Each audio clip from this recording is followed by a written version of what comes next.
Agora deu certo. Então vamos lá, né, pessoal?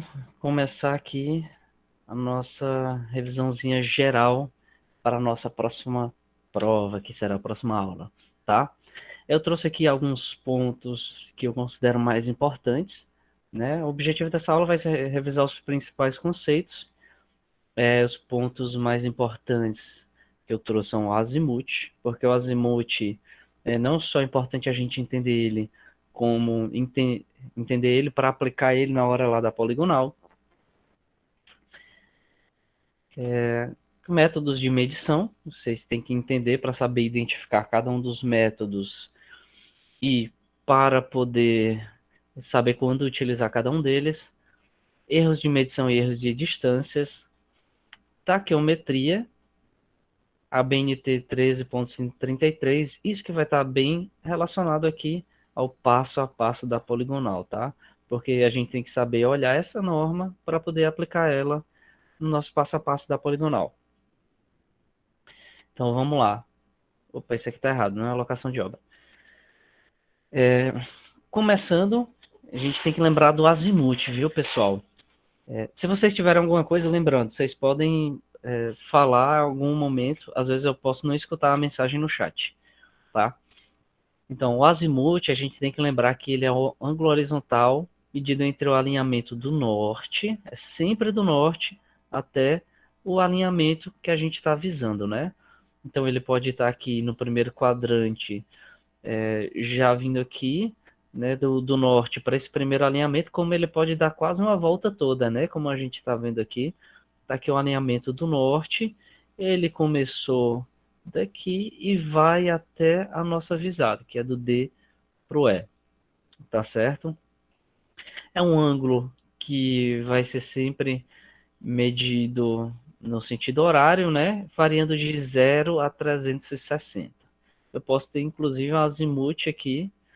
Vamos dizer que aqui seja os nossos alinhamentos, ó. Que ele dá quase uma volta toda, né? E esse aqui seria o norte. Então esse azimuth aqui, ó, vai estar quase no 360. Poderia até ser mais próximo, isso aqui ser bem mais próximo do 360, tá? Ele poderia ser 359 graus, 59 minutos e 59 segundos, né? Então ele varia de 0 a 360, que seria a volta completa. Ele é o principal ponto de referência do começo do levantamento topográfico, né? A gente deve sempre prestar muita atenção, porque se eu errar esse primeiro azimuth aqui e considerar outro azimuth maior ou menor, por exemplo, eu vou ter essa poligonal toda rotacionada de uma maneira diferente. Então, isso aqui vai me dar coordenadas totalmente distintas das coordenadas reais que seriam essa poligonal já em preto aqui. Então, lembrem, pessoal, sempre prestem bastante atenção no azimuth, tá? É interessante que vocês lembrem também das relações entre os azimuths, de Vante e de Ré, certo? Para cada um dos quadrantes, ela vai ter uma relação diferente. Quando a gente tem, por exemplo, que de um ponto A até um ponto B, nesse alinhamento, o azimuth de Vante vai estar aqui, ó, sempre colocando norte. Para o alinhamento vai ser apenas isso. Enquanto que o azimuth de Ré, do pegar do norte até o mesmo alinhamento, eu vou ter esse outro azimuth, né? Como é que eu posso fazer essas relações? Eu posso estender e prolongar esse alinhamento e trazer para cá, tá certo? Então eu sei que o azimuth de Vante está aqui. E isso aqui, tudo, esse trecho aqui, só esse trecho é 180. Então eu vejo que o azimuth de Vante mais 180 é igual ao azimuth de Ré, onde o azimuth de Ré é todo esse trecho aqui, né? Daqui para cá. É isso que a gente está vendo aqui. O azimuth de Vante mais 180 igual ao azimuth de Ré. E por aí vai, né? Da mesma maneira, agora aqui, o azimuth de Ré em relação ao azimuth divante num segundo quadrante. Tá aqui o azimuth divante, aqui o norte, até o alinhamento. O azimuth de ré do norte até o alinhamento. Como é que eu vou fazer? Novamente, eu vou prolongar ele e vocês vão concordar que esse ângulo aqui, eu vou até fazer assim. Será que eu consigo? Peraí, né? Acho que eu consigo fazer assim. Vocês vão concordar que esse ângulo aqui é igual a esse ângulo aqui de baixo, né? Ó, quando eu transporto, ele é exatamente o mesmo ângulo. Então, eu vejo que aqui, isso mais esse 180, né, que é um ângulo raso, que é esse trecho aqui, vão dar o azimuth de ré todinho. Então, no primeiro e no segundo quadrante, a gente tem essa relação aqui, que o azimuth de vante mais 180 graus é igual ao azimuth de ré, tá? Por sua vez, quando a gente trata agora do azimuth no terceiro quadrante, é como se eu estivesse invertendo quem é o azimuth de vante e quem é o azimuth de ré, né?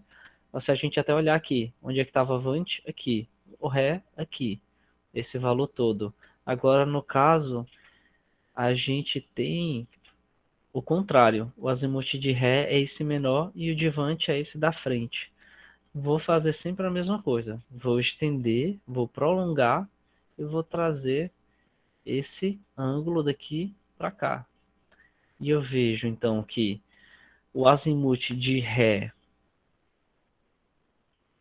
mais 180 vai ser igual ao azimuth de vante, AZV, né, que vai ser tudo isso. Ou reorganizando, né, trazendo o 180 para o outro lado, o azimuth ré vai ser o azimuth vante menos 180. E a mesma coisa aqui para o quarto quadrante, tá? Eu vou passando aqui para a gente ir pegando mais assuntos.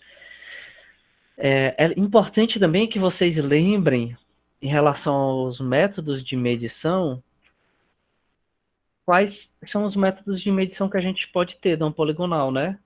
Do caminhamento aqui desse nosso equipamento, que pode ser ou um teodolito ou estação total. Tel ou estação total. Certo?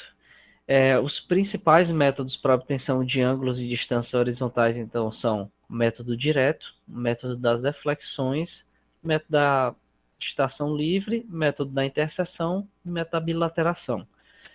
Eu acho mais importante que vocês deem uma revisada nesses três aqui, método direto, que é o que a gente sempre busca fazer, porque ele vai nos dar essas coordenadas aqui e os ângulos diretamente. O método das deflexões também, que eu vou estar caminhando aqui com esse aparelho, e o método da interseção, que seria uma exceção aqui quando a gente não pode fazer esse caminhamento diretamente, né? Então, o método direto, vocês têm que lembrar que é aquele em que a gente vai medir diretamente o ângulo entre os alinhamentos de uma poligonal. A gente vai posicionar, então, o nosso equipamento sobre cada um desses pontos e vai visar a ré e a vante para medir esse ângulo, tá certo? Caminhando com o equipamento sobre cada um desses pontos para que a gente possa obter todos esses ângulos, tá? O equipamento, é interessante a gente lembrar que ele pode estar configurado para ler ângulos no sentido horário, daqui de cor, só para horário ou anti-horário, certo? Isso aqui depende basicamente do que a gente vai achar melhor de trabalhar. Se a gente quer obter esse ângulo anti-horário aqui, esse ângulo horário, por exemplo, para já pegar esse ângulo externo, ou se eu quero pegar esse ângulo interno, por exemplo. Isso vai influenciar lá no cálculo da nossa poligonal na hora de calcular o erro de medição desses ângulos.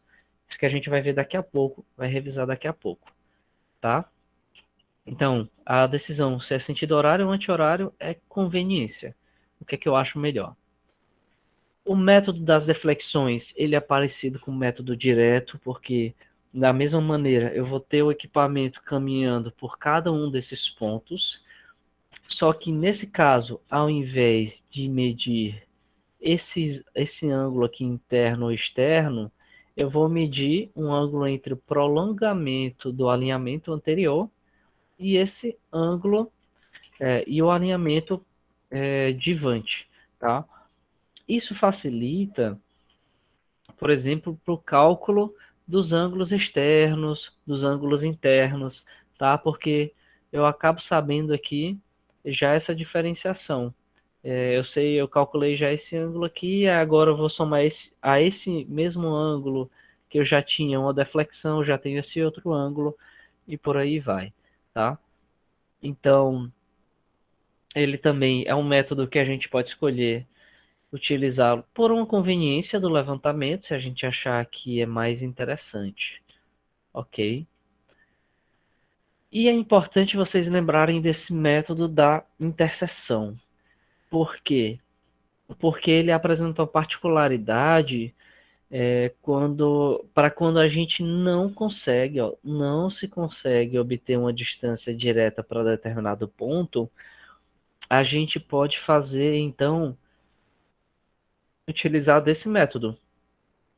Porque a partir dele, a gente vai fazer a visada dele para dois pontos de coordenadas conhecidas, e com isso, a gente vai utilizar algumas formulações para descobrir aqui as, esses dados relevantes que a gente quer, essas distâncias e a coordenada desse ponto aqui é desconhecido, tá?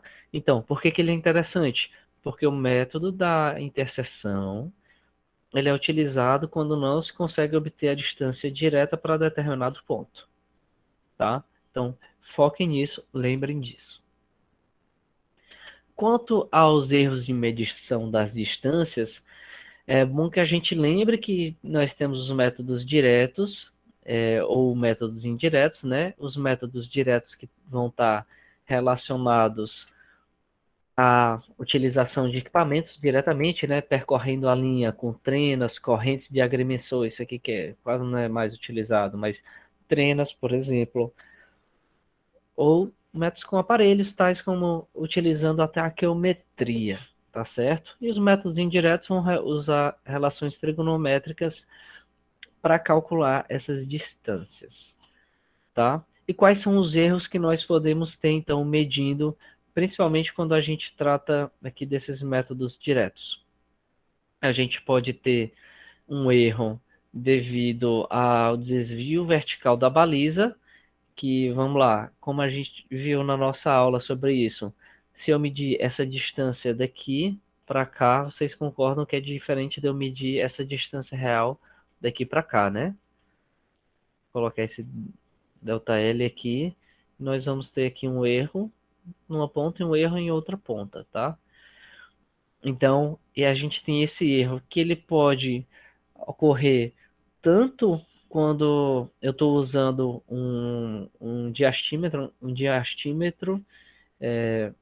aqui como uma trena em lona, por exemplo, que eu vou estar medindo esse comprimento, quanto quando eu estou com equipamento, uma estação total, por exemplo, e eu faço essa visada para mira e eu tenho essa distância aqui, esse erro vai ser computado também, porque o equipamento ele não consegue identificar que você está com a mira inclinada, tá certo? Então, a gente possui esse erro aqui, então é importante a gente saber que ele existe e saber que a gente tem que evitá-lo. O outro erro, e calma pessoal, não vou pedir para que vocês calculem isso, é a catenária, o erro de catenária, que é um erro que ocorre mesmo quando eu tenho as balizas, os meus equipamentos aqui de distância, medidores de distância, perfeitamente na vertical. Porque que é que ocorre? Quando eu estico essa trena aqui, devido ao próprio peso do equipamento, de uma trena em lona, por exemplo, essa trena ela vai causar um embarrigamento, que é isso que a gente está vendo aqui, né? Vai causar essa flecha e vai dar um erro aqui podendo ser até um erro considerável. Mostrando aqui, por exemplo, que em 20 metros, esse erro pode estar na ordem aqui de 7 centímetros, né? 6,33 centímetros, mais ou menos, né? Então é um erro até considerável, principalmente se nós tivermos distâncias maiores ou se nós tivermos medidas que nós vamos precisar medir várias vezes. Por exemplo, imagina aí medindo 100 metros, de 20 em 20 metros, e acabar tendo um erro de 60 centímetros no total, na ordem de 60 centímetros. Então, esse erro de catenária é um erro importante da gente considerar, tá? Os equipamentos, quando a gente utilizar uma estação total, que ele vai medir aqui a partir de um laser, que vai jogar lá um laser e vai voltar, não vai ter esse problema porque ele já mede essa distância horizontal, ok? Então é isso que vocês têm que saber sobre a catenária. Quanto à taqueometria, vocês têm que saber o que ela é e tem que saber, olhando lá para a mira, identificar os retículos, identificar qual é a distância a partir dessa medição, tá? Então, o que é a taqueometria? Normalmente a gente utiliza o teodolito para medir os ângulos horizontais, mas ele pode ser também utilizado para medir distância a partir desses retículos, porque a gente conhece essas distâncias entre cada um dos retículos e a gente sabe as distâncias de uma mira, tá? Então ele vai nos dar uma medida de distância a partir de semelhança de triângulos, né? Isso aqui que a gente viu, que ele tem aqui o foco e tal, o ponto que a gente viu aqui. Eu não vou pedir que vocês deduzam, que eu acho que não convém. Vocês têm que saber identificar, ler a mira, né? Ler quando eu estou passando uma mira em cada um desses pontos, né? O ponto que cada retículo está passando e saber fazer essa leitura, lembrando que cada um desses espaços vai corresponder a 1 centímetro, né? Então vamos lá. Se aqui eu tenho, já vou marcar aqui, começar aqui dos 2 metros, tá? Essa indicação sempre vai estar acima do ponto que ela está indicando. Então, se tem o 2 aqui, de 2 metros, então 2 metros começa nesse ponto medindo logo abaixo, tá? Esse espaço em branco, passou um espaço em branco aqui nessa parte de baixo, foi 1 centímetro. Passou esse preto aqui, 2 centímetros. Aqui em cima, passou o branco, seria 3 centímetros. Tanto é que a gente vê aqui que isso aqui era 2, aqui vai ser 2,03, e esse ponto aqui que ele está mostrando que está pouco abaixo disso é 2,028, tá? Então vocês têm que entender isso, olhando para essa mira, identificar qual é a medida de distância, né? Onde a gente vai ter que geralmente os números cardinais, né? 1, 2, 3, 4, 5, 6, 7, 8, 9 vão estar indicando a dezena, então isso quer dizer que são 90 centímetros. E se a gente tiver um pontinho aqui, quer dizer que é 1 metro. Então é 1,90 m. Tá? Então bem aqui abaixo é 1,90 m. É isso que está aqui. Se a gente tivesse dois pontinhos aqui, seria 2,90 m. 3 pontos, 3,90 m. Se não tiver nenhum ponto, aqui no caso tá, né? Mas se não tivesse nenhum ponto, ia ser só 90 centímetros. Ok? Vocês lembram disso? Vocês lembram que a gente viu isso em sala? Em outra aula? Sim. Beleza. Então, vocês, para utilizar a taquiometria, por exemplo, a gente vai ter uma mira, aqui onde estão sendo mostrados retículo central, superior e inferior, e vão ter que medir aqui. Por exemplo, como não tem nenhum ponto, esse aqui está com menos de 1 metro. Esse retículo aqui central está aproximadamente, aqui seria o 7, né? 70 centímetros. 70 centímetros. Aqui, 71, 72, deixa eu dar um zoom, 73, 74, 75, 76. Então aqui seria 76 centímetros. Aqui, esse outro tá passando mais ou menos, eu vou arredondar aqui para baixo, né? Arredondar aqui para essa parte de baixo. Como se estivesse passando bem aqui. A gente tem que, aqui embaixo é 80 centímetros, né? Então, 80, 81, 82, 83. Vamos dizer que é aproximadamente 83 centímetros. Aqui embaixo, a gente pode começar, como teoricamente a gente não estaria vendo esse 6, estaria vendo 7 apenas, a gente pode começar de cima. Eu tenho o que é 70 centímetros, eu vou arredondar aqui, né? 70 centímetros, começa bem aqui, eu baixei só 1 centímetro, então aqui seria 69 aproximadamente, tá? Então isso que vocês precisam lembrar. Então 76, 83 e 69. Porque a partir disso aqui que a gente vai entrar aqui na nossa taquiometria, né? Vai pegar essas distâncias e vai utilizar nessa equaçãozinha para dizer qual é a distância. Então, nós temos que essa distância D vai ser igual a 100. Isso aqui é uma constante já que a maioria dos fabricantes de teodolites utiliza, né? De equipamentos utiliza. A gente só precisa pegar esse I. E quem é esse I? O I vai ser a distância entre o retículo superior e o retículo inferior. Ou seja, voltando aqui nesse caso, a gente mediu aqui 83 centímetros e 69 centímetros, né? Que foi o superior e o inferior. Quanto é que vai dar essa distância, então? Se D vai ser igual a 100, que vai multiplicar 0,83 menos 0,69. Isso aqui dá 14 centímetros, né? 14 centímetros. 0,14 vezes 100 dá uma distância de 14 metros. Simples assim.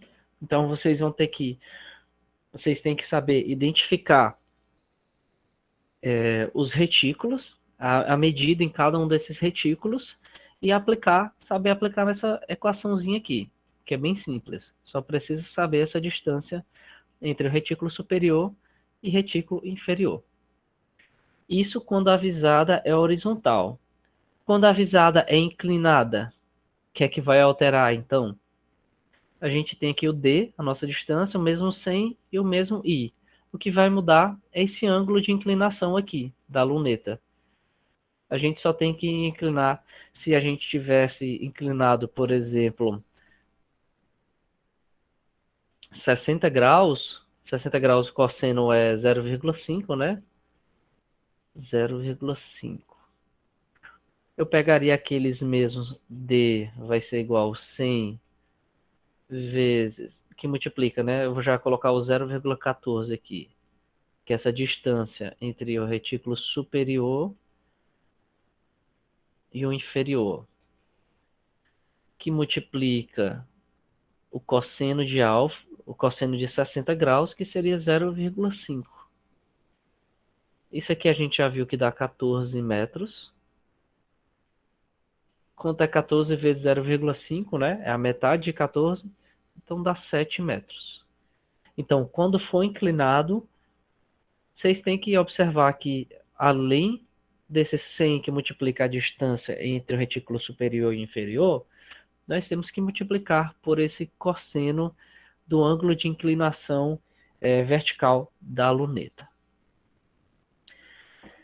Em relação a NBR 13133, vocês têm que lembrar como é que identifica as classificações dos teodolitos. Por quê? Porque isso vai influenciar na classificação da poligonal, né? Na classificação da nossa medição.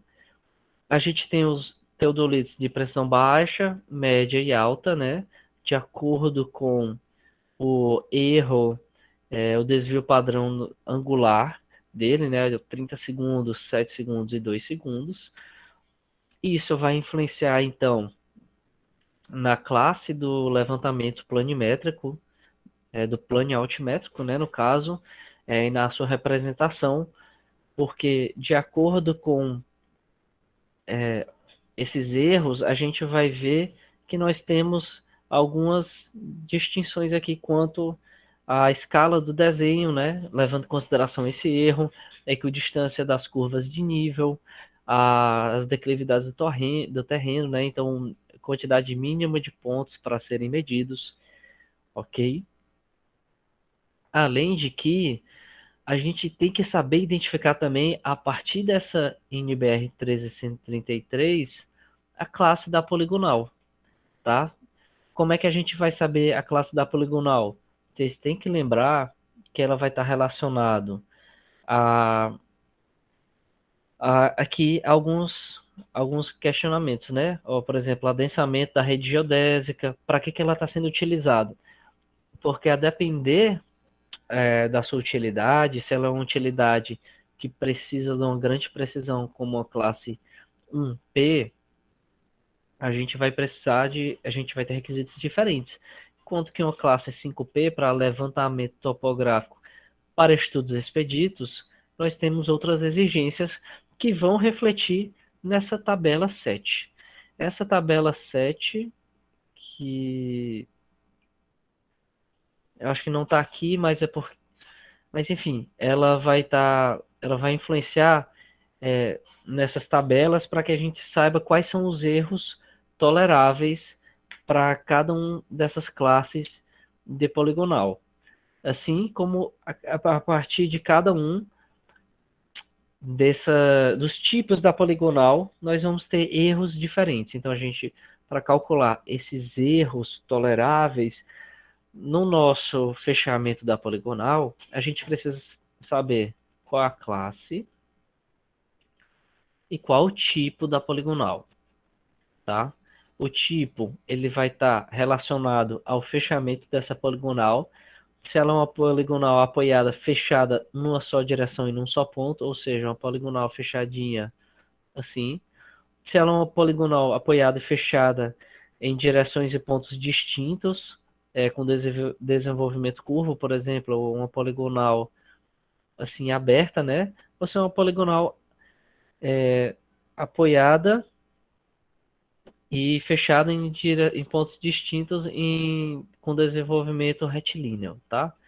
Então, a partir desses tipos de poligonal, a gente também vai ter erros diferentes, porque cada um deles vai ter erros diferentes que vão estar associados também.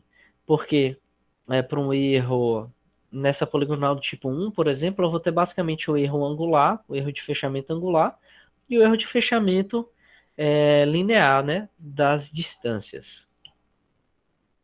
E isso, levando aqui em consideração a poligonal já do tipo 1, que é a poligonal que é fechada, nós vamos ter aqui um erro angular que vai ser t de alfa, que tem que ser menor ou igual a mais b, que multiplica a raiz de n, onde a e b são constantes dadas a partir desse tipo das poligonais, tá?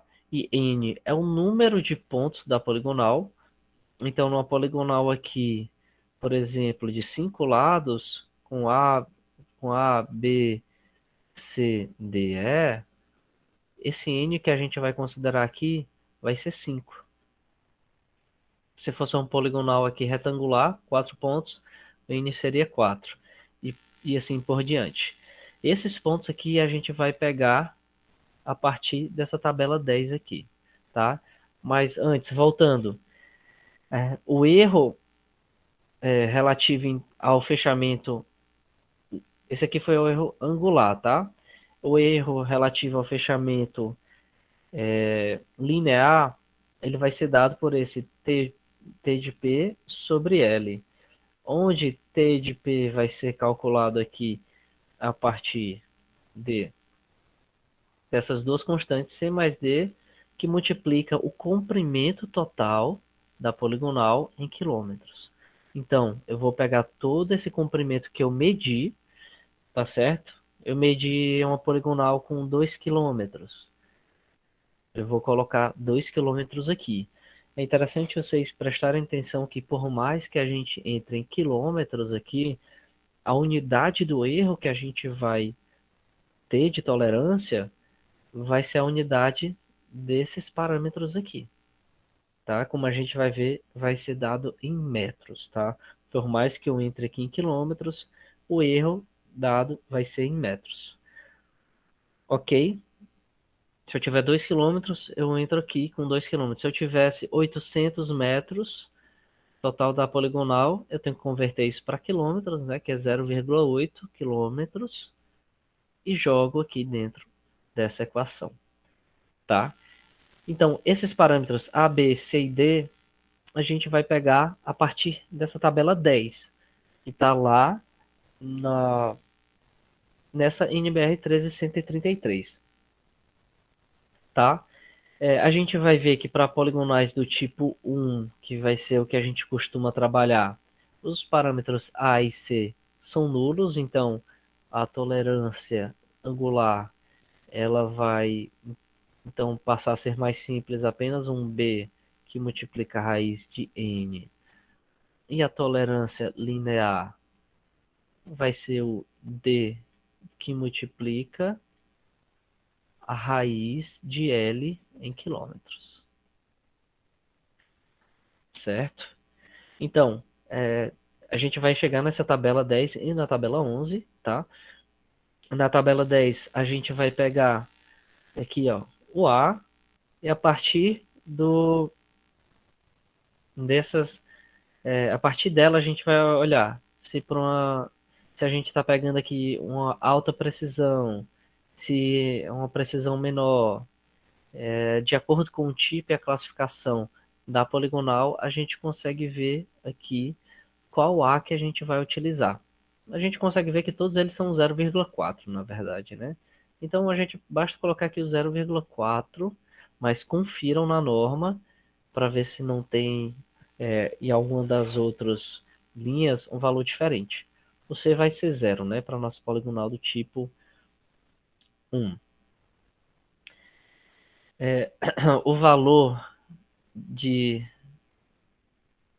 coloca aqui de novo, TP menor ou igual a D vezes raiz de L, tá? O valor de D, então, ele vai ser obtido a partir aqui dessa tabela 11, que vai levar em consideração a classe da poligonal. Se é uma classe 1, 2, 3, 4 ou 5, né? 5P, que não está aqui.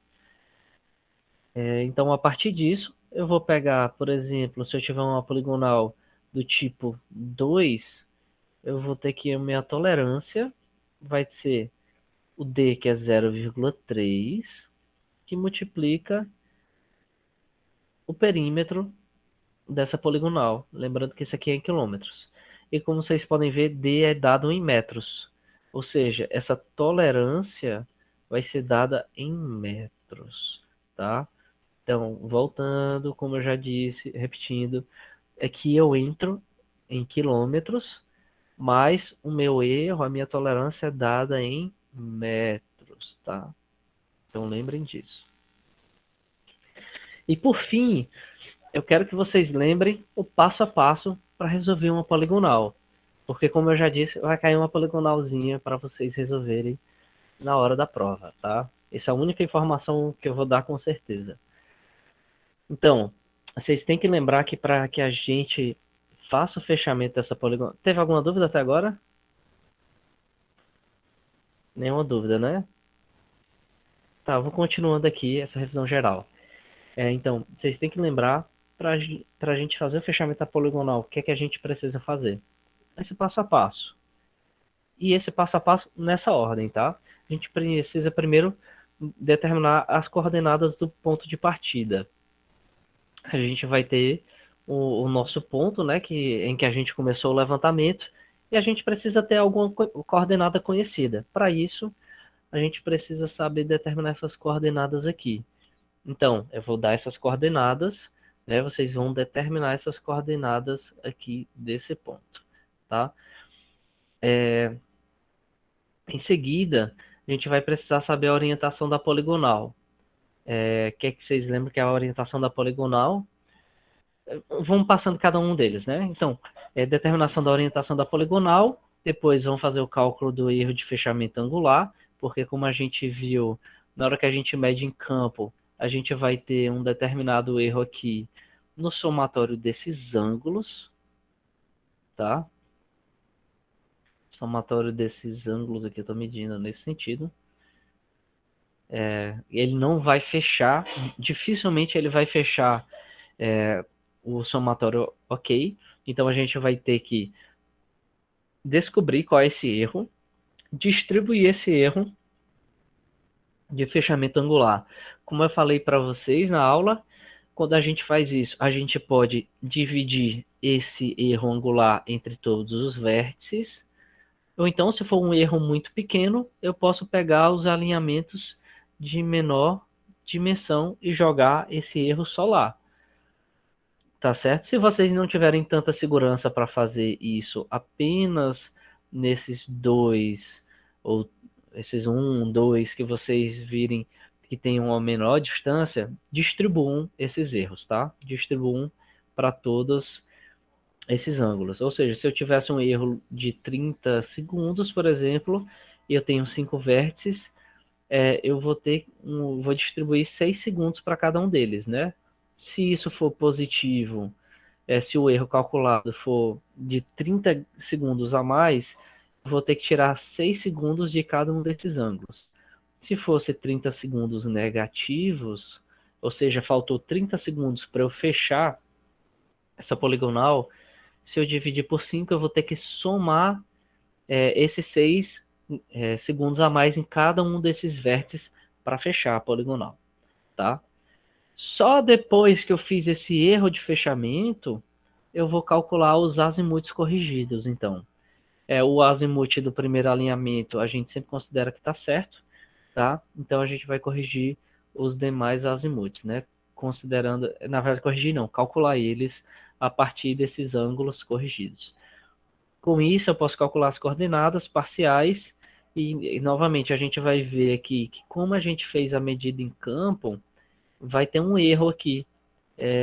Quando a gente tentou fechar, peraí, quando a gente tentou fechar aqui, teve esse erro aqui de distância para fechar. Esse erro a gente vai calcular novamente depois das coordenadas, né?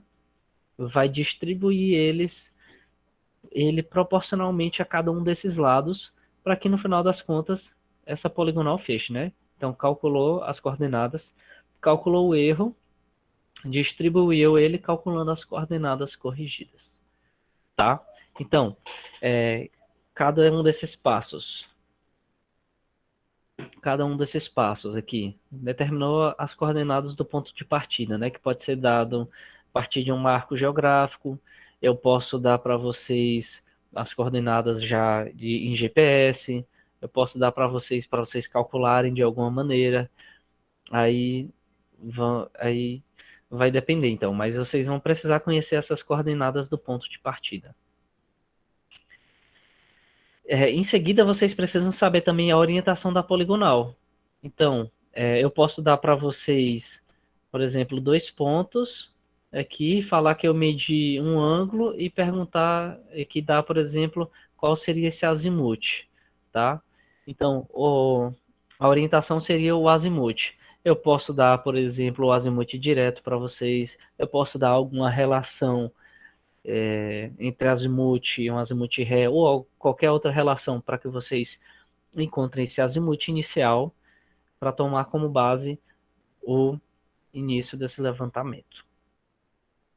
Pronto, agora de posse das coordenadas do ponto inicial e as coordenadas e a orientação da poligonal, vocês vão receber, né, a tabela com as distâncias e ângulos medidos e vão começar o passo a passo do fechamento em si, né? Que vai consistir primeiro em determinar esse erro de fechamento angular. Para que a gente calcule o erro de fechamento angular, a gente precisa calcular aqui qual seria a soma desses ângulos teóricos, né? Se eu tiver um quadrado e eu estiver tratando de ângulos externos, eu preciso saber qual é a soma desses ângulos externos que deveria dar. Por exemplo, se forem quatro lados, né? A soma dos ângulos externos, aí ângulos externos, esses aqui, vai ser, vou colocar aqui em cima, aqui embaixo mesmo. Seria, por exemplo, 180, que multiplica n, onde n é o número de lados, né? No caso de um quadrado, um retângulo, 4 mais 2. Então, a gente tem que a soma desses ângulos externos aqui vai ser 180 multiplica 6, teria que ser 1080 graus. Isso pode acontecer, como muito provavelmente não vai acontecer em campo. Porque quando eu faço essas medições, no caso, eu acabo às vezes obtendo 1079 graus, 59 minutos e 30 segundos, né? Então, daria um erro aqui, e a partir disso que a gente calculou esse erro. Então, eu vou pegar esse somatório teórico, diminuir do somatório desses ângulos que eu medi, e vou ter o meu erro de medição. E esse erro tem que ser menor do que a tolerância. Aquela tolerância que a gente calculou, deixa eu ver se eu coloquei aqui. Não coloquei, mas a tolerância que a gente calculou aqui, que é o T de alfa, que tem que ser menor ou igual a um A mais B, que multiplica a raiz de N, tá certo? Então é isso que a gente precisa calcular aqui para a gente saber. Deu ok? A mesma coisa eu poderia ter feito para os ângulos internos, né? Se eu tivesse medido os ângulos internos, se eu tivesse medido aqui os ângulos internos, alguém ia falar alguma coisa? Não? Prosseguindo. Se a gente tivesse medido os ângulos internos, eu ia fazer esse somatório também dos ângulos internos que eu medi, que seria esse SI, e ia comparar com esse somatório teórico aqui, dessa equação, tá? Seria isso. Ia fazer essa diferença, calcular o erro angular e comparar ele com o nosso erro angular aqui, tá certo? Com essa tolerância angular dada por essa equação. Aí, como eu falei, deu ok, o que é que eu vou fazer? Eu tenho que distribuir esse erro agora. Eu tenho que corrigir esse erro. Eu posso, como eu falei, distribuir nos segmentos de menor distância, ou então distribuir ele para todos os segmentos, né, para todos os vértices. Como é que eu vou fazer isso, então? Como eu falei, aqui nesse caso, 1080 graus, menos 1079,59 e 30 segundos vai dar um erro de 30 segundos. Ou seja, ficou faltando 30 segundos aqui para eu poder fazer esse fechamento, né? Então, eu vou ter que corrigir esse erro que eu posso dividir entre esses quantos são vértices, 1, 2, 3, 4, 5, 6. Então, 30 dividido por 6, se eu for dividir para todos, vai dar 5 segundos por vértice. Ele deu um erro positivo, então, como é que a gente vai corrigir aqui? O nosso alfa corrigido vai ser igual ao ângulo inicial menos esse erro aqui, né? Essa correção, que era 5 segundos, vai ficar menos 5 segundos. Tá certo? A gente vai buscar fechar essa poligonal. prosseguindo, calculei, corrigi cada um desses ângulos. Vou corrigir, ok. A partir deles, então, eu vou calcular os azimuts. Eu começo do meu azimuth inicial, que eu já conheço.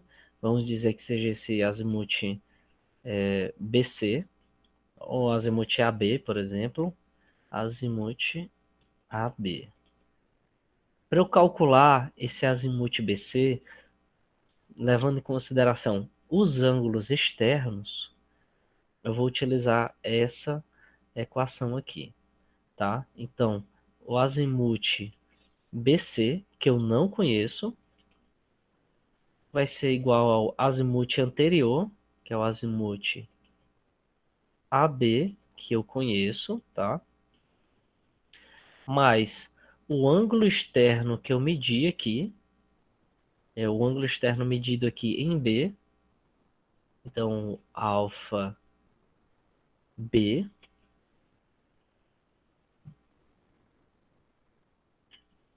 menos 180. Tá bom? Isso aqui eu também conheço, então é só aplicar isso aqui para que eu conheça o azimuth BC. Quando eu tenho o azimuth BC, eu vou calcular agora o azimuth CD. Pega aqui o azimuth CD, que eu não conheço ainda, mais o azimuth de BC, que eu acabei de calcular, vai ser igual ao azimuth BC, mais o ângulo. Só um segundo, pessoal. Mais o ângulo aqui, alfa é C, ou seja, eu estou querendo medir esse azimuth aqui, né?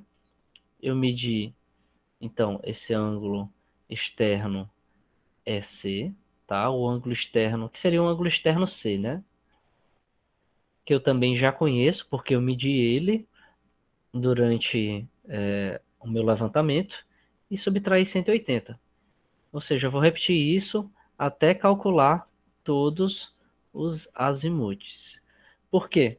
Porque a partir desses azimuths aqui, eu vou, então, calcular as coordenadas de cada um desses pontos. Como é que vai ser o cálculo dessas coordenadas, então? Eu vou ter aqui o meu ponto A, que nosso ponto inicial, do qual a gente conhece já as coordenadas, e eu vou calcular as coordenadas do ponto B. Isso é feito a partir das relações trigonométricas, né? Vamos prolongar aqui, tá certo? No eixo, eixos paralelos ao eixo XY, ok? Eu conheço esse ângulo, que é o meu azimuth, eu conheço essas coordenadas, conheço essa distância aqui, D, e eu quero saber essas novas coordenadas aqui. Vocês concordam que eu conhecendo esse ângulo, quero que saia de cima, eu conhecendo esse ângulo e essa distância, eu consigo calcular tanto esse ΔY quanto esse ΔX, correto? Porque quem é que vai ser o cosseno, quem é que vai ser, por exemplo, o seno desse ângulo, do azimuth? Ó, o seno do azimuth vai ser o cateto oposto, ΔX, sobre a hipotenusa, né? Sobre o D. Então, com isso, eu consigo dizer que o ΔX vai ser igual ao seno do azimuth que multiplica essa distância. Então, pronto. E como é que eu vou calcular, então, a coordenada XB? Vai ser a coordenada XA somado dessa distância ΔX. Então, esse que tem aqui, ó, XB, essa é a coordenada XA, que somada desse ΔX, onde ΔX é o seno do azimuth, que multiplica a distância. Agora, para a coordenada em Y. Esse ΔY aqui a gente também consegue conhecer a partir desse ângulo e dessa distância. Agora a gente vai usar o cosseno. O cosseno do azimuth vai ser igual ao cateto adjacente, ΔY, dividido pela hipotenusa. Ou seja, o ΔY, multiplicando isso aqui em cruz, né? Vai ser igual a D, que multiplica o cosseno desse azimuth. E novamente, a coordenada YB vai ser igual à coordenada YA, mais essa distância aqui. Tá certo? E é isso que a gente entra aqui, ó. YB é igual à coordenada YA, que já era conhecida, que somado dessa distância que eu medi de A para B, que multiplica o cosseno do azimuth, certo? Então, é assim que a gente calcula essas coordenadas parciais. Só que o que é que a gente vai ver?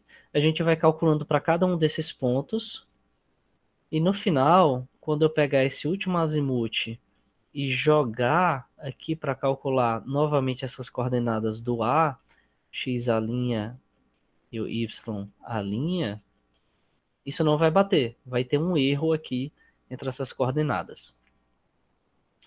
Então, quando eu fiz isso, por exemplo, que teve esse erro aqui entre essas coordenadas, a gente vai calcular esse erro, então, das medições de distância.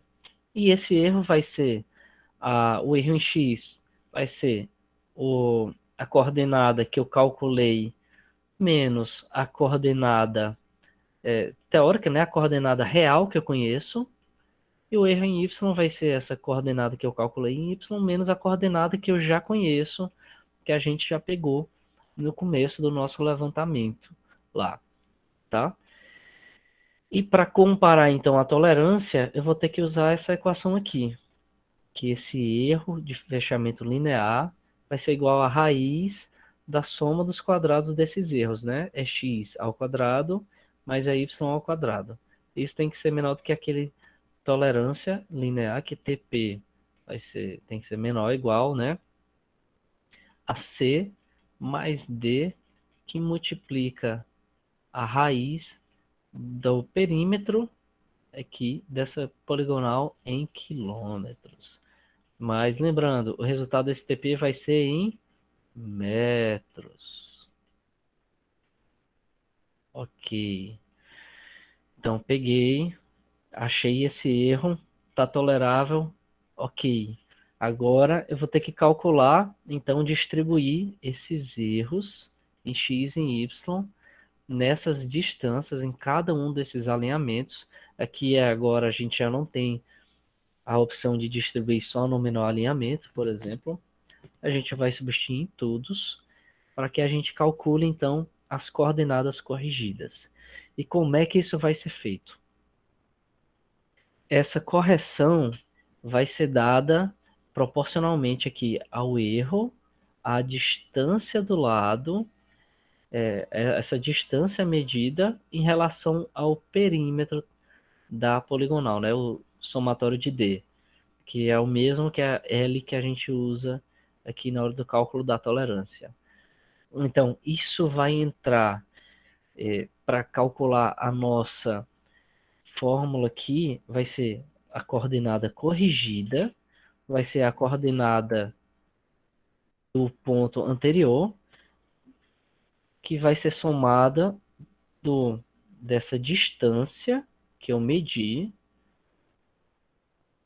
que multiplica o seno do azimuth, né, aqui em x, ou seja, a gente vai calcular essa coordenada como a gente calculou as coordenadas anteriormente, mas vai somar dessa correção, tá certo?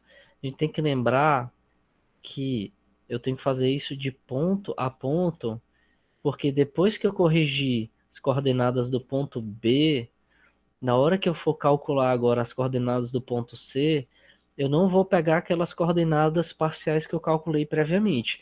Eu vou pegar já as coordenadas corrigidas de B para entrar aqui nessa equação, porque senão ela não vai fechar, tá?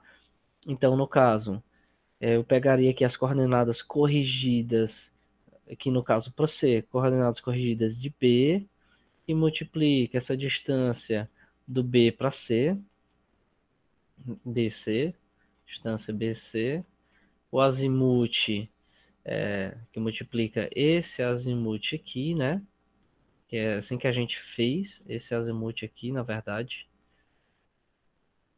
Nossa, ficou poluído, só um segundo.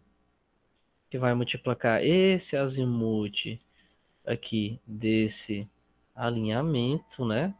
Então vai ser esse azimuth aqui, BC, mais essa correção aqui. Novamente, vai pegar o erro que a gente calculou em x, o erro em y, né? O erro em x para correção em x, o erro em y para correção em y, que vai multiplicar a distância calculada BC sobre o comprimento total da poligonal, tá?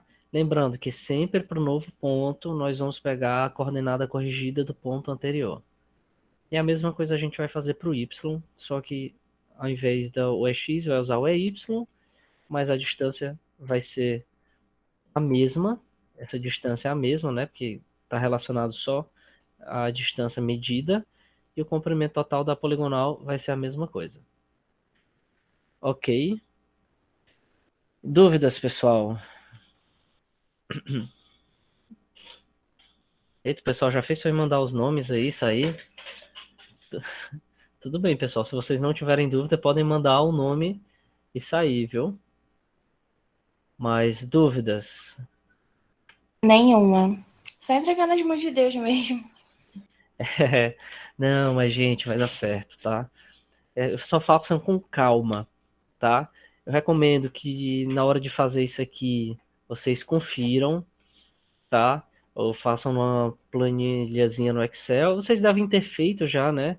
Talvez numa planilha do Excel para a atividade que eu já passei, por isso que eu disse que era tão importante fazer, tá? Porque isso vai ajudar vocês na hora de resolver isso na prova. E até que horas que pode ser a entrega da prova? Eu vou definir com vocês ainda, mas eu devo fazer algo como passar a prova para vocês, deixar até o final da tarde, por exemplo, tá? Eu não vou deixar só as 2 horas, não, porque eu sei que isso aqui acaba sendo um pouco confuso, vocês vão parar um pouquinho para pensar. Então, provavelmente eu vou enviar a prova por volta de, sei lá, meio-dia, se bem que tem gente que trabalha, né? Mas entrego meio-dia para entregar a prova, por exemplo, até 20 horas, pronto, tá? Mas eu vou falar no dia, vou definir isso aqui direitinho e vou passar para vocês, para que quem tem que trabalhar também possa fazer com uma determinada calma, ok? Ok. Tchau, professor. Até a próxima aula. Muito obrigada. Beleza, então, pessoal. Ninguém tiver nenhuma dúvida, eu vou parar de gravar por aqui. Vou esperar alguém se manifestar ou então todo mundo ir embora.